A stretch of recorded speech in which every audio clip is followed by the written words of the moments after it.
exosome ကုသမှုလေးလုပ်ပြမှာဖြစ်ပါတယ် Premier exosome ပေါ့နော် ASC plus exosome ဆိုတာတော့လက်ရှိ exosome brand တွေထဲမှာတကယ် premium quality ဖြစ်တယ်ဒါကိုဆီယမ်မာကသူ patient တွေလုပ်ပြီးတော့ရလက်ကောင်းတယ်ကြိုက်ကြတယ်သူကိုယ်တိုင်လည်းလုပ်ဖို့အချိန်ရအောင်လေး try ကျင်တာဖြစ်တဲ့တော့ကျွန်တော်ပြုလုပ်ပေးမှာဖြစ်ပါတယ် micropan လေးနဲ့လုပ်ပေးတာပေါ့အရင်ဆုံး exosome ဆိုတာဘာလဲပေါ့ exosome ဆိုတာတော့ဒီ cell ချင်းသတင်းစကားပို့ဆောင်ပေးတဲ့ messenger လေးတွေကိုတင်စားလို့ရတာပေါ့သူက stem cell တွေကနေထုတ်လိုက်တဲ့ဒီသိငယ်တဲ့အိတ်လေးတွေဖြစ်ပြီးတော့သူတို့ထဲလေးမှာဆိုရင် growth factors လို့ခေါ်တဲ့ကြီးထွားဟော်မုန်းလေးတွေနောက် microRNA တွေမျိုးဗီဇဆိုင်ရာပစ္စည်းလေးတွေနောက် lipids တွေ proteins တွေအများများပါဝင်တာပေါ့ဒါလေးရေပြားတွေကိုရောက်သွားတဲ့အခါမှာပျက်စီးနေတဲ့ cell တွေကိုသူတို့ကဘယ်လိုပြုပြင်ရမလဲ collagen အသစ်တွေဘယ်လိုထုတ်လုပ်ရမလဲဆိုတဲ့ဒီ instruction ပေါ့ညွှန်ကြားချက်တွေကိုတိုက်ရိုက်ပေးပို့ပေးတာမျိုးဖြစ်ပါတယ်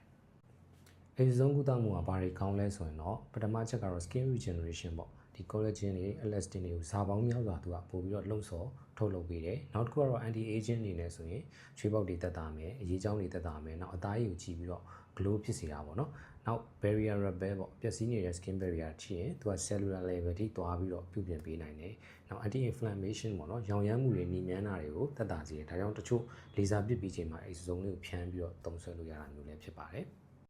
ကျွန်တော်ကတော့ဒီ exosome ကုသမှုလုပ်တဲ့အခါမှာအများနဲ့ဒီ micropan microneedle လေးနဲ့တွဲလုပ်ရတာကိုပဲနှစ်သက်တယ်။ဘာလို့လဲဆိုတော့ exosome တွေကမိုလီကျူးရွယ်စားသေးငယ်တယ်ဆိုပေမဲ့ရေပြားအပေါ်ရန်လွှာဒီ epidermis ကိုဖောက်ပြီးတော့စိတ်ဝင်မှုတော့ခက်ခဲတာပေါ့နော်။အဲ့ဒါနဲ့ဒီ micropan လေးသုံးလိုက်တဲ့အခါမှာသူက micro channels လေးတွေရေပြားလွှာကိုဖောက်ပြီးတော့လုပ်ပေးတယ်။ဒီခါမှာဒီ micro channels လေးတွေကနေ exosome ဆေးလေးတွေကရေပြားအတွင်းပိုင်းထိနက်နက်ရှိုင်းရှိုင်းစိတ်ဝင်နိုင်တာပေါ့။